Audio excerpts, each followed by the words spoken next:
everyone? Welcome back to another episode of the JT Sports Podcast. I'm your host, JT, joined by a special guest. We got my guy Luke on, who runs the Sideline Scoop with nearly 40,000 subscribers. This has to be the biggest Packers channel on this platform. He does a great job of covering this team, and I'm happy to have him on today, man. How's it going, Luke? How we living? How we feeling? What's up, JT? No, I'm grateful to be on the channel. It was fun having you on the channel. Like I think before the Eagles Packers playoff game to touch on that. But yeah, getting ready for the season. It's almost here, so should be a fun discussion. And the Packers are a really hard team to gauge going into this year because the floor could be anywhere between 7 to 8 wins, but the ceiling is high enough to where you could be competing for the number one seed in the NFC this year. And you had a roller coaster of a ride in 2024. You know, when Jordan Love got hurt, you thought the season was over at that point. And then Malik Willis comes in. He starts looking pretty good. Then Jordan Love comes in and you're winning games, but it's still a little bit more that you felt you could have gotten out of this team. Then you end up making it to the playoffs. Me and you both thought the Packers had a shot to beat Philadelphia, and that game was just a complete bloodbath. Going into this year, what must go right for Green Bay to win the Super Bowl? Yeah, I think for the Packers overall, just like looking at their record, their overall, scoring offense, scoring defense, they're like one of the best in the league, top 10 in, both categories. But their big issue was against, the best teams in the league, like the Eagles, the Vikings, the Lions. And so I think for them, it's just actually playing their best football against some of the best teams, because you look at 11-win team, like they're solid, but it just wasn't good enough because come playoff time, they face the Eagles and they just come in flat.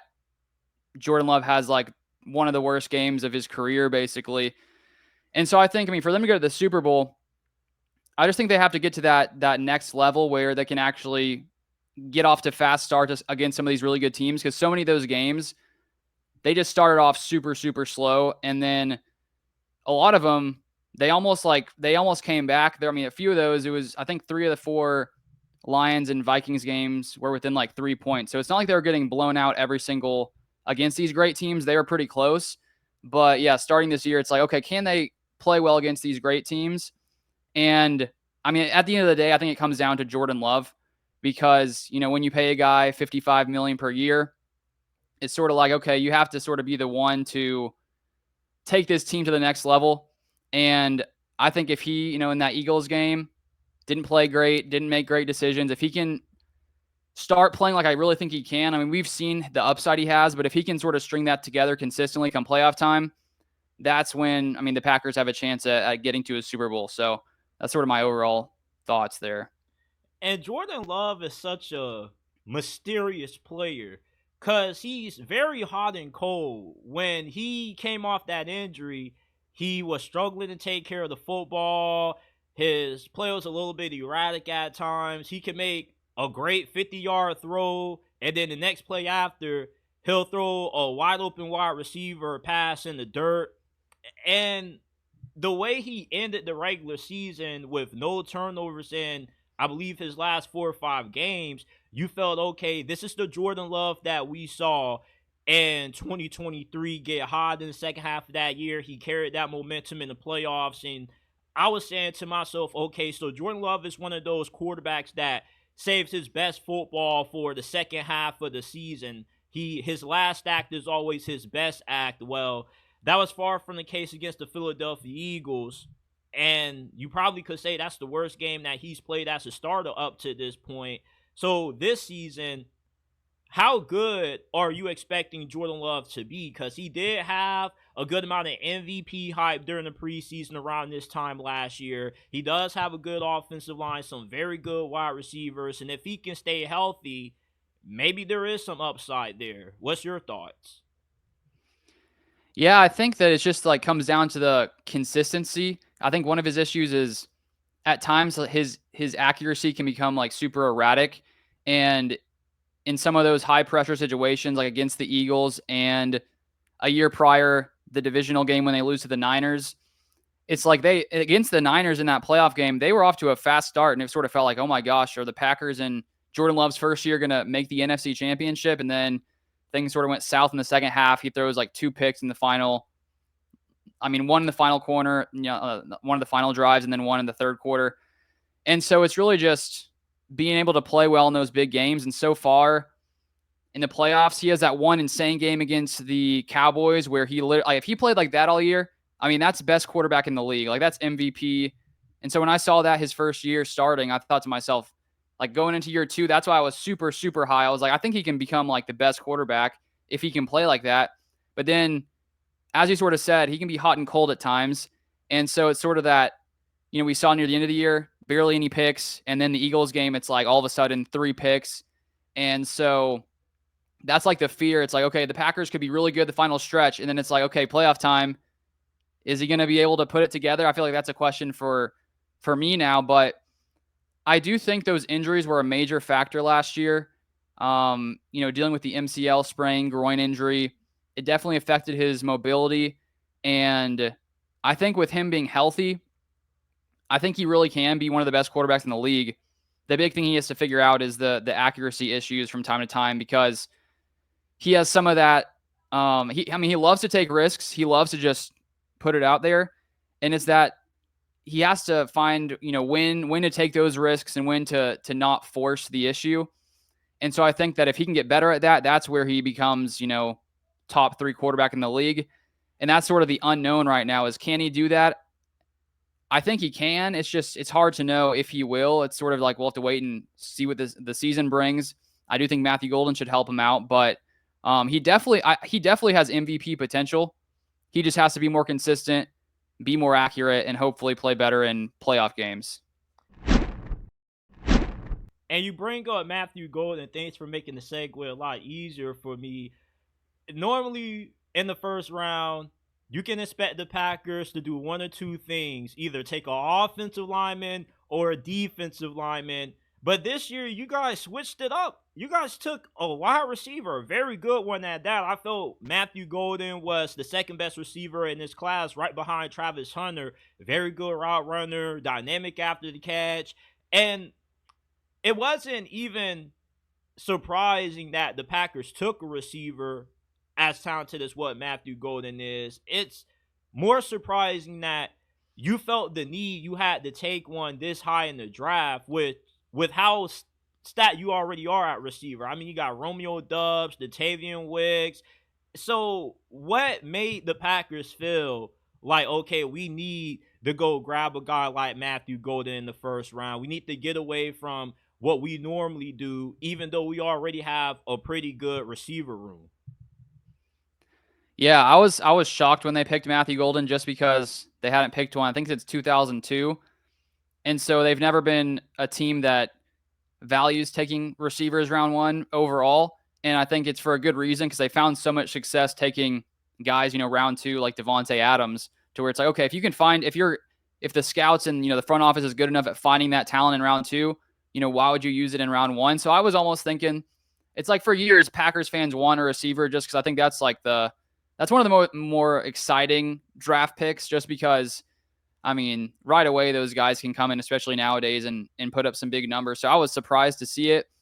But I think one of the factors of bringing Matthew Golden in, Christian Watson and Romeo Doubs are in the final year of their deals. And I think the wide receiver market is so crazy these days, up to $40 million, that taking Matthew Golden, I feel like it gives them some like leverage in those negotiations, because they don't necessarily have to bring those guys back. I think they'll bring one of them back.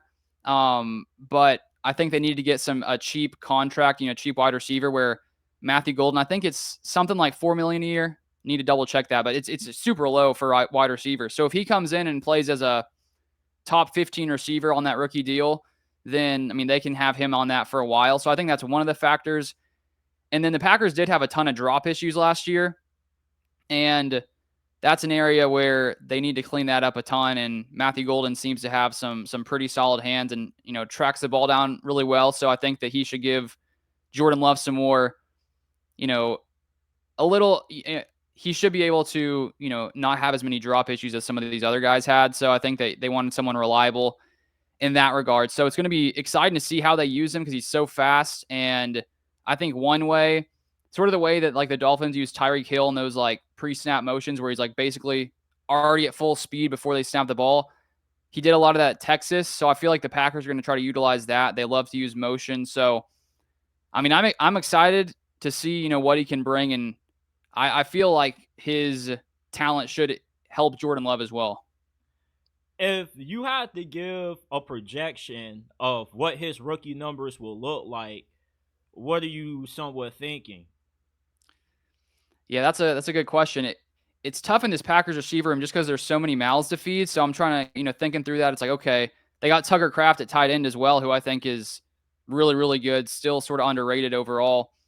You got Dobbs, Reed, Wicks. You got all these guys. So the Packers love to spread it around. So I probably have to say I'm debating if he'll get to 1,000. Like he could, it would just hurt the rest of the guys. But maybe if he's that good, I mean, he might get those. So I'll say 900 yards, 900 receiving yards. Yeah, for me, I probably can see him around that 800, 900 range. He'll probably score 7, 8 touchdowns because you guys do like to run that jet sweep a lot. Jaden Reed was more the guy who was doing that. Maybe Matthew Golden takes that role from him. And what I like about Matthew Golden a lot, the special trait that I noticed that he had is just his ability to get open and just generate explosive plays. I feel the difference between Matthew Golden and the rest of the other receivers that the Packers have is that you just get more dynamic, big play ability out of him than what you do from everybody else. Jaden Reed probably was your most explosive guy. Everybody else is more of like possession receivers where they can move the chains for you, but they may not give you a lot after the catch. Matthew Golden should be able to change that. What made Matthew Golden so special to where the Packers feel he can make an impact immediately this year? Yeah, I think the biggest thing is like his speed threat, because Christian Watson, down with his injury, and he probably won't come back till like maybe mid-season, maybe around Thanksgiving. It's hard to exactly know when. And so I think when he went down last year, the Packers lost that deep speed, and that's something he'll bring immediately. And Jordan Love has such a strong arm, and he loves to just put it out there. And so I think having someone who has that speed, he's of course different than Christian Watson because Watson's like five or so inches taller and a lot bigger overall. But Golden has that speed, so I think right away he's gonna be utilized in that way.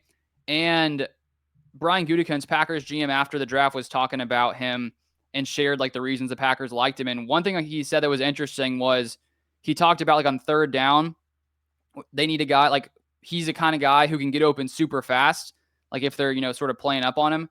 And so that was interesting. So I think that sort of being a little bit of a safety blanket, like on third down for Jordan Love, it sounds like Brian Gutekunst thinks that sort of could be the case. And he also brought up Golden's hands. And so I think they see those wide receiver all the drop issues. I think they were like, we probably should get someone who can sort of improve the room in that area. And yeah, that's sort of my overall thoughts.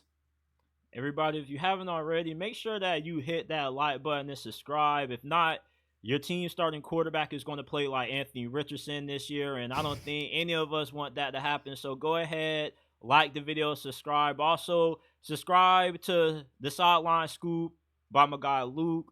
Nearly 40,000 subscribers. It has to be the biggest Packers channel on YouTube, and there's a bunch of big Packers channels. You guys have an incredibly large fan base, and I get shocked every time I see the numbers that you Packers channels put up because you guys are located in a place of the country that's kind of hidden off from everywhere, kind of like the Milwaukee Bucks. You got like a small market feel to you, but it seems as if the team is a lot larger than what the city is. So you're like a big brand in a small market, if that makes a lot of sense.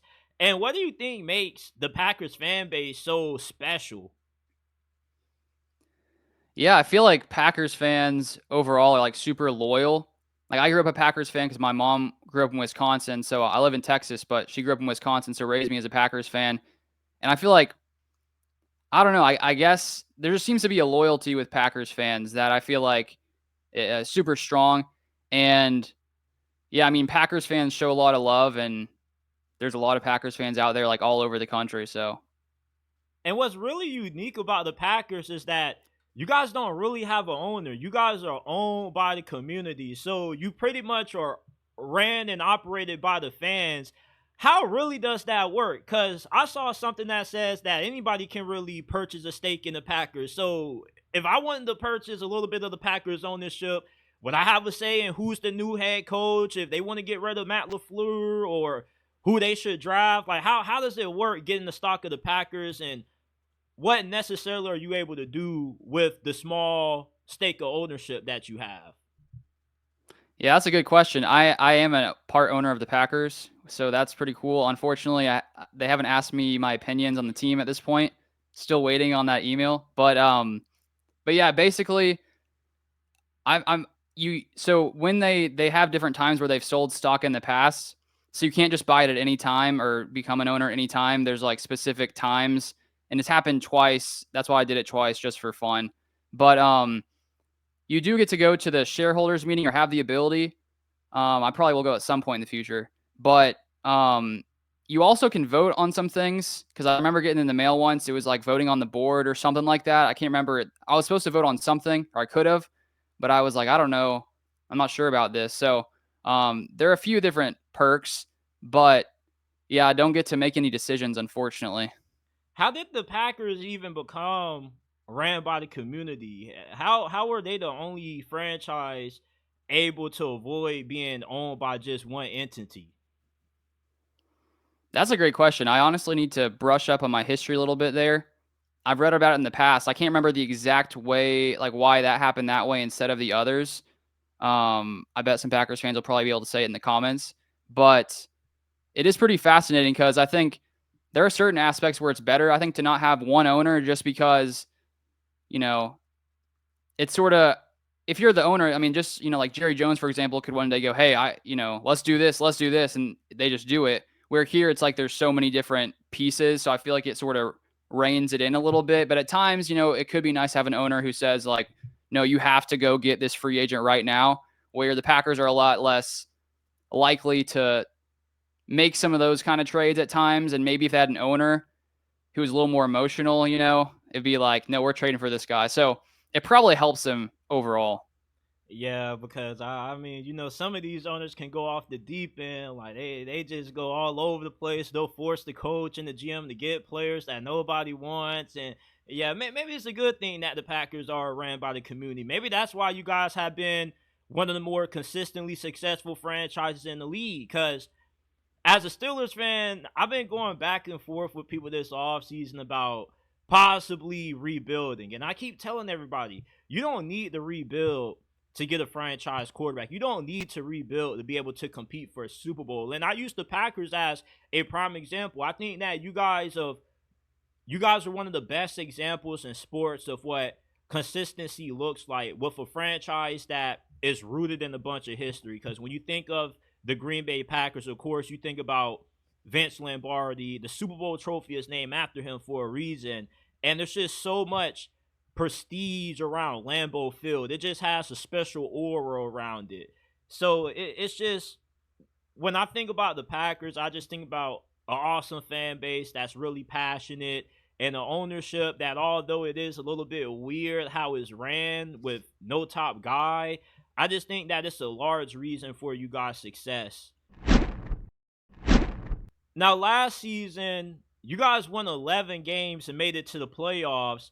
And you guys did it only winning one game in the NFC North. And we know that the NFC North is arguably the toughest division in the NFL. But what went wrong for the Packers in divisional play last year to the point where you were just getting beat up by this division? And what have you guys done this offseason to turn that around to where you can be more competitive this year, this go around against the NFC North? Yeah, I think part of it is, Jordan Love's injuries, because the first game against the Vikings, he had just come off his MCL sprain. He was limping around, and still the Packers got off to a slow start there, and he almost brought them back like limping around. It was a super close game near the end. And then one of the games against the Lions, he was coming off a groin injury the week before, and he played. I'm pretty sure he played the whole day. He came out a couple plays. I can't remember exactly, but he was limping around on that one too. So already that's two of those games that Jordan Love just wasn't fully healthy. So I think that's the first thing that'll, if he stays healthy, then that could be a different outcome there. But then just going off what I said earlier about just some of these great teams like the Vikings and Lions, who are two of the better teams in the league. The Packers were just, getting off to slow starts and not really able to dominate like they did against some of these other teams. But I think you throw in, Jordan Love being healthy. I think Matthew Golden. And, one of the bigger things is now the Packers are in year 2 under Jeff Hafley. So just that in itself, the fact that they're coming in already knowing the defense, that should enable them to just, I think, start off a lot faster. And the Packers have, 2 guys going into year 2. Evan Williams at safety, who was really dominant as a 4th rounder. And then you also have Edgerrin Cooper, who, missed a few games with injury. I think he started in 4 games overall. I think he could be one of the better linebackers in the NFL. And his ability just to attack the quarterback and get those sacks, blitzing, I think they're going to utilize that a lot. So I think there are a ton of positives that, we sort of have to see it all click and see them actually just start off fast. And it's hard to know exactly, why do they start off slow? Is it like a prep thing? Is it like a mental thing? Like they coming into these big games, they were just not ready. I don't exactly know why they got off to these slow starts, but they just have to get it going much more quickly. And I've heard a lot of national guys say that what holds the Packers back is that they lack a true superstar, or they don't have a bunch of high-end players, which I somewhat disagree with. Rashawn Gary, Devontae Wyatt are pretty freaking good to me. Josh Jacobs is a dog, but maybe what they mean by that is you guys don't have a bunch of high-end talent as what the Lions and the Vikings may have. Do you feel that kind of holds the Packers back in terms of their ability to win this division this year? Or is this a team that wins off just having a good core guys with a bunch of depth? Yeah, I feel like, when it comes to the superstar talk, I feel like it probably happens a lot at wide receiver, just sort of looking at the Packers receiver room. But for the most part, it was totally fine. They were a top 10 scoring offense. They were one of the better offenses in the league, with Malik Willis starting a few games, who was really good, with Jordan Love limping around. So I don't feel like I'm as down on the Packers receivers as a lot of people. No doubt they have to catch the ball better, 100%.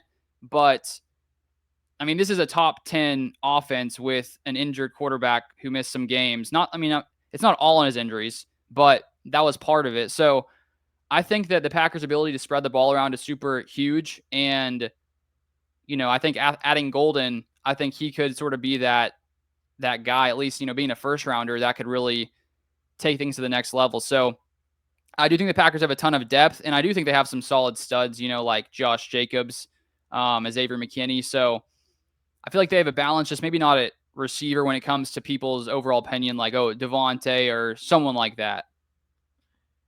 I know you're a Packers fan, so of course people are going to call you biased for picking them to win the NFC North, but give your strongest argument for why this is the year the Packers win the NFC North title.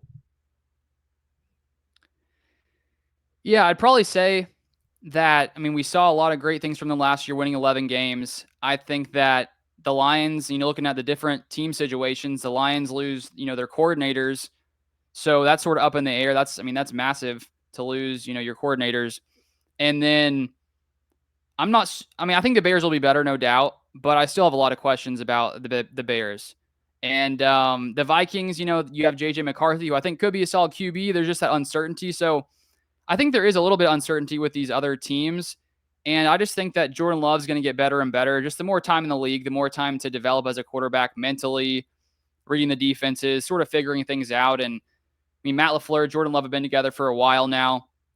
And I liked a lot what they did this offseason, bolstering the offensive line. So I just think there's, a lot of positives for this Packers team. And, looking at these other NFC North teams, there are a few questions. Yeah, I would agree with that, because if I was to pick my winner for the NFC North, I'm gonna roll the dice. I got the Bears winning it, just because I feel out of all the teams with the most upside in this division, the Bears kind of have that. Ben Johnson's kind of like the second coming to Sean McVay. At least that's what he's been hyped up to be. The Bears got a really good roster. They improved their biggest weakness on the old line. And Caleb Williams was tabbed as the second coming of Mahomes. And we saw flashes of that. So if Ben Johnson can really, make it all come together for him, I do feel the Bears could be a problem in this division. But as you said with Detroit, they do lose a lot. And like we saw with the Philadelphia Eagles, after they lost both of their coordinators when they went to Super Bowl and lost to Kansas City in the first time they played, they came right back down to earth in the second half the following season. And it's really hard to replace two very good coordinators. And Minnesota, I just don't know how much you can really trust McCarthy with how tough this division is. And if he does end up balling, then they're as good as anybody. But I feel the Packers is a really safe pick in terms of you get consistency. You don't really have a lot of turnover with the coaching staff. And we know that Jordan Love, he won't be like garbage. We know at probably his worst, his floor probably is like top 13-ish quarterback play with the upside of being arguably the best quarterback in the league. A lot of Packers fans have been really worried about this defense, particularly the secondary with the release of Jaire Alexander. And the thing that's so funny to me is that there's so much worry about this defense when it was top 10 in the league last year, year one under defensive coordinator Jeff Hafley. And like your general manager, Brian Gutekunst said, the guy wasn't really on the field that much, so we're used to playing without him. But why are Packers just so, worried about this secondary losing Jaire despite him missing this amount of games? Is it like, is the secondary really a huge issue? Or is this kind of just fans just kind of like, over maybe getting a little bit too, down in the dumps about losing a guy as good as Jaire? Yeah, I'm not too concerned about the secondary just because I think if Jaire had played the whole season and, then he leaves, then it's like, oh, okay, let's see what's going to happen. Maybe it's okay, but there's a lot of reason to worry. But he only played 7 games, and the Packers secondary for the most part, I think, was really good. Not every game they had their down games, but they were like third in EPA per pass allowed. So they were really, really good. And I think that like Carrington Valentine, I think he's pretty underrated. They're a solid secondary, and he played like 600 snaps. And, adding Nate Hobbs as well. I think their secondary, the games where they didn't have Jaire, which was, most of them, or majority of them, I think it's going to be better overall just because you're going from Valentine and Nixon on the outside and Bullard in the slot to potentially, Nate Hobbs in the slot, which I think is an upgrade to Bullard. So I think the secondary could actually be better if you look at the games where Jaire wasn't playing. Now, when Jaire was playing, the numbers were better for the Packers secondary. And of course, the biggest issue with him was just staying healthy. And I think he would have stayed if he hadn't had all those injury problems. But I'm not too concerned with the Packers secondary. Now, if the injuries start happening, then, there are some questions about depth. I think that's a case for a lot of different teams. But I don't think it should be like a massive issue. I'm more concerned about the Packers pass rush, honestly. And what about the Packers pass rush concerns you? Because I haven't really heard that talked about that much this offseason, because you do have Wyatt, who's a really good interior defensive lineman. You do still have Rashawn Gary. You got Kenny Clark. So why is the pass rush a concern for you? Yeah, last year they were about like 20th in pressure percentage. They were like 8th in sacks, but like a ton of those sacks came in like 2 games against really bad teams. So they were good from time to time, just not super consistent. And I think Rashawn Gary's solid. I don't think he's like a TJ Watt level of talent or production, at least recently. And I think like Lucas Van Ness, previous first-round pick, hasn't quite played great football up to this point. They did draft some guys like in the 4th and 5th rounds who I think, they have some promise. I just think that because they didn't really add anyone at the edge rusher position, like a high draft pick, they did add a 4th, 5th rounder, as I said, but it's just sort of uncertainty there for me. And maybe these guys, younger guys take a step forward and maybe that improves it. I just think it's the consistency there, especially against some of the best lines in the league come playoff time. What are the Baltimore Ravens getting out of Jaire Alexander if he's able to stay healthy? With you being a Packers fan, I know that you have better insight into how good this dude actually is than anybody else. Because obviously, when you have a guy that misses a bunch of time, people are quick to say, oh, he's washed, he's not good anymore. Like, just how good is Jaire Alexander still when he's on the field? Yeah, I thought when he was playing last year, when he was healthy, I thought he was still playing really, really good football. I still feel like he has that like top 10 potential if he's healthy. Of course, we haven't really seen him since his injury, so we'll sort of see how he comes back and how long it takes for him to get like reacclimated. But I think with the contract the Ravens gave him, I think it's like 1 year, 6 million, up to 6 million. If he stays healthy, that's like one of the best signings all off season, which is why I was sort of, at the point that he was still on the Packers near the end because they didn't really use high draft capital on a corner. I was like, why not just keep him and see what happens? Sure, you save some money letting him go, but I thought like the chance of him staying healthy would just make the Packers better overall. But I think the Packers were just done with the uncertainty of the injuries. And so if he stays healthy, I guess that's a big question. Because if he doesn't, I think the Ravens, it's barely any money anyways. So I think it's a great signing.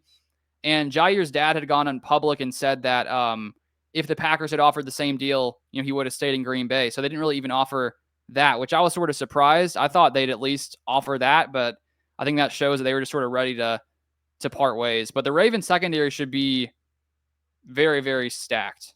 What does he bring to the Ravens as far as a skill standpoint? Yeah, I mean, I just think like with the Packers, he had that ability to just, get on the number one guy and just totally shut them down. So when you have someone who can do that, and as I said, we'll see how he comes back from the injury. But when you have someone who can just sort of lock in on that number one guy, like a Justin Jefferson, they had Jefferson had some good games against him, but there were times where Jaire sort of shut him down. So just his ability to, like man to man. And I mean, he's just a great, all around corner.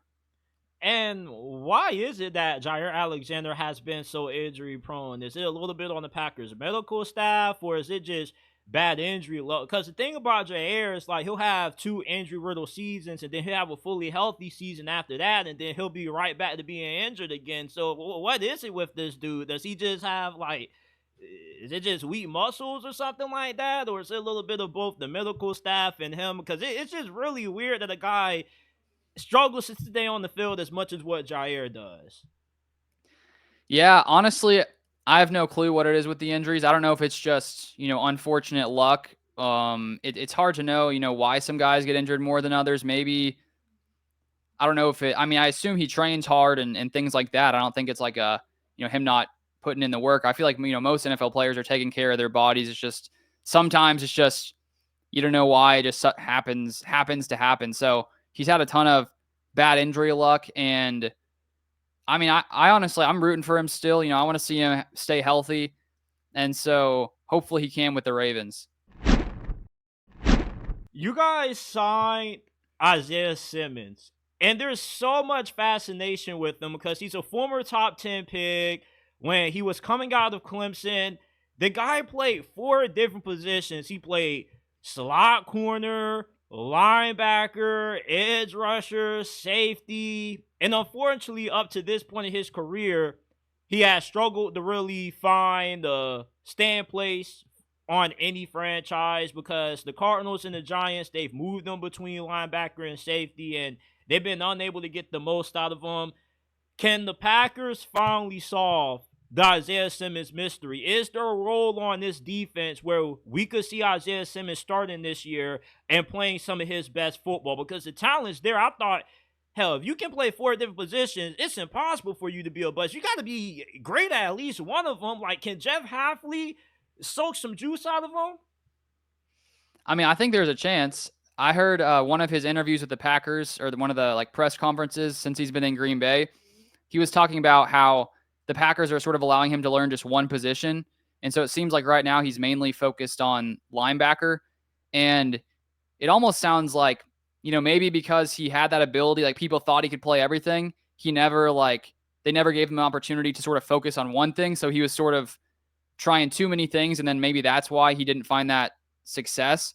But I think there's a chance that maybe, in Green Bay, if he focuses more on linebacker, maybe they add things later on. We'll see. But even just bring him in, a few plays a game. We'll sort of see what the linebacker room is like. But because of his speed and athleticism, you can bring him in there for a few plays, blitz him, things like that. So I am excited to sort of see how the Packers try to use him. And it was a super cheap deal, so there's not a ton of risk there. But I think there's a chance he could, be better than he was recently. Plus special teams, he's pretty solid.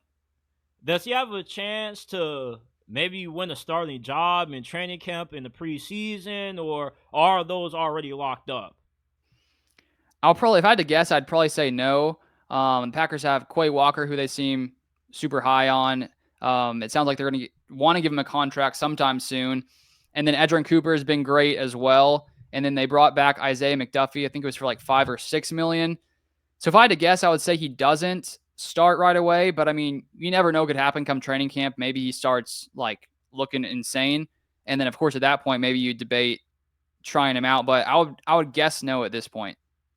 Yeah, man, it's just everybody's just so fascinated with this guy because of the hybrid versatility that he had. And sometimes, being a master of all is easy to do in college. And then once you get to the NFL, it's more so you rather not just be good at everything, but you rather be great at one thing and then have some flexibility to move around to be serviceable elsewhere. So maybe going to Green Bay, having him mainly focus as being a linebacker. If a guy goes down, you know what they say in the NFL, one man's misfortune is another man's opportunity. So maybe he can come in and produce in that role.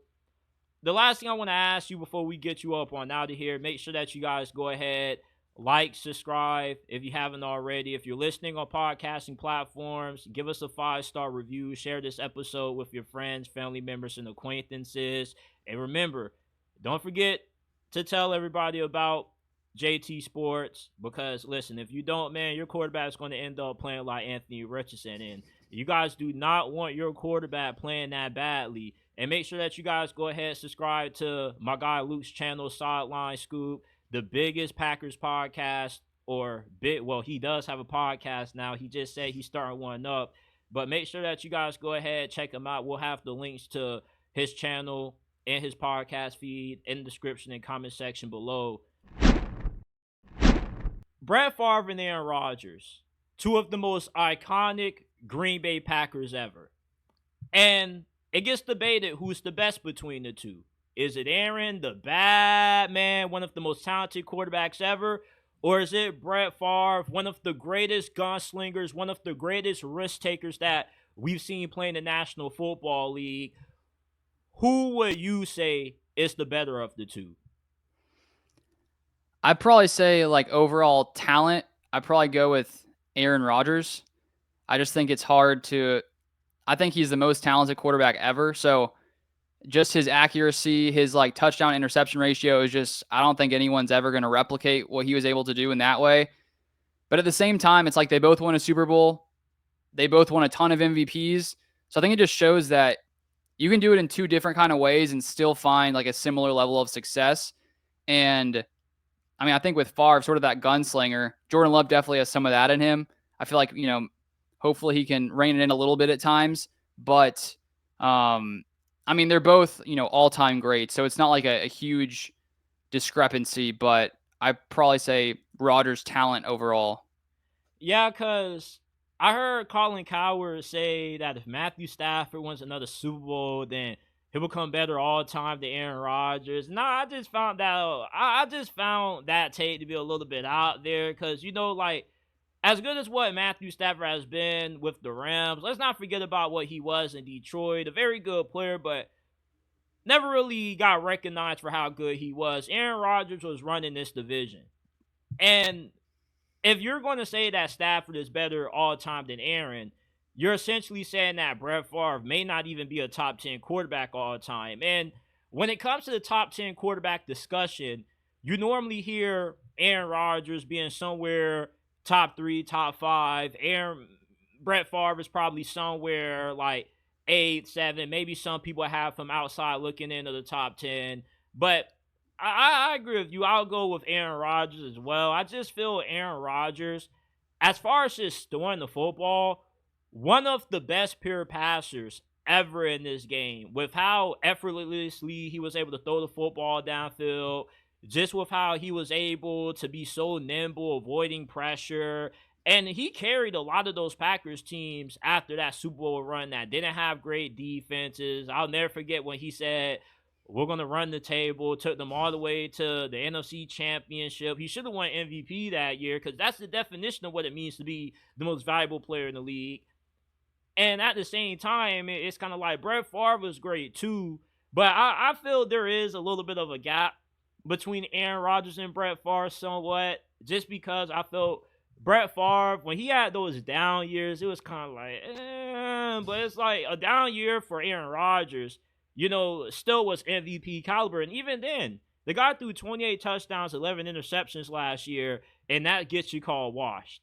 So, listen, one game that I'm very looking forward to is the Steelers versus Green Bay, because I know that Aaron Rodgers can't wait to get some get back going up against his protege, Jordan Love. How are you feeling about that game as a Packers fan? Yeah, that should be an entertaining one. I mean, it's going to be weird to like watch Rodgers play against the Packers, you know what I mean, in a Steelers jersey. But at the same time, it'll be exciting to sort of see, Love going up against Rodgers, because I feel like there's no like bad blood between them. I feel like, they respect each other, and it sounds like they still occasionally like will text each other and things like that. So, but it's unfortunate having to, have Rodgers play the Packers, but it should be entertaining.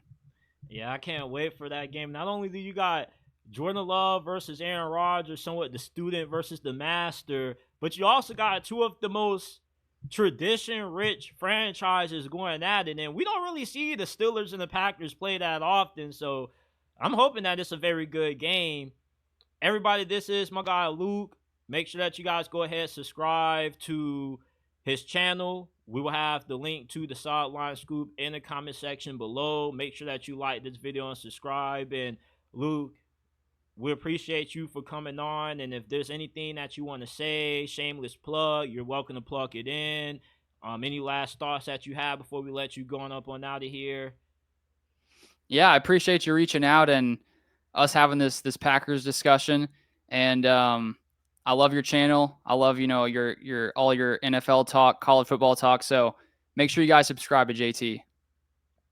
I appreciate that, man. And like I said, you have the largest and the best Packers content on this channel, and there's a bunch of them. There's so many of them that have. Yeah, there's a lot of great Packers content out there, definitely. Yeah, like you guys are up there with the Dallas Cowboys. Like every day I wake up, there's a new Packers channel out there. So go ahead and subscribe to the Sideline Scoop. Hit that like button and subscribe, and I'll see you guys shortly with another episode.